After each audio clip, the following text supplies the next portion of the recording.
Hi అండి, నేను మా ఇంట్లో చిన్నవాడిని మళ్ళీ వచ్చానంటే అనుకుంటున్నారా? ఈరోజు మా బాబాయ్ పెళ్ళిలో గోలండి. పసుపు మొహాల నిండా పసుపు రాసుకున్నారండి. అదేంటో నాకు తెలియదండి. హాయ్ అండి. ఏంటంటే కాళ్ళగోల సంబరంలో అందరూ కూడా చూడండి పసుపులు అవి రాసేసుకున్నారు. అయితే నిన్న చూపించాను కదా, మేనమామలు కావిడితో వాటర్ మోసిన దానికి అమౌంట్ ఇస్తారండి. ఆ మోసుకొచ్చిన దానికి ఆ అమౌంట్ వచ్చింది చూడండి. ఆ అమౌంట్ మా బాబాయ్ కౌంట్ చేస్తున్నారు.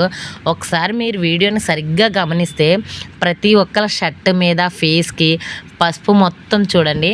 అయితే ఇక్కడ చిన్న మ్యాజిక్ జరిగింది. ఏంటంటే ఫస్ట్ అమౌంట్ ఇవ్వలేదు. అమౌంట్ ఇవ్వకుండా ఫస్ట్ పైన ఒక 500 కింద ఒక 500 పెట్టి మధ్యలో అన్నీ డూప్లికేట్ నోట్స్ తీసుకొచ్చి పెట్టారంట. అందువల్ల మా బాబాయ్ వాళ్ళు తీసుకోకుండా కొంచెం మేనమామ మేనల్లుడు సరదాలు ఉంటాయి కదా, ఆ సరదాల్లో తీసుకోలేదు.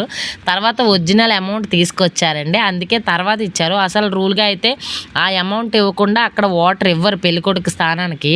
చూడండి, వాడు వెనక్కి లాగేస్తే డబ్బులు నాకు ఇవ్వు అని చెప్తున్నాడు. అందుకే బాబా బామ్మర్దులిద్దరూ చూడండి గొడవ ఆడుకుంటున్నారు.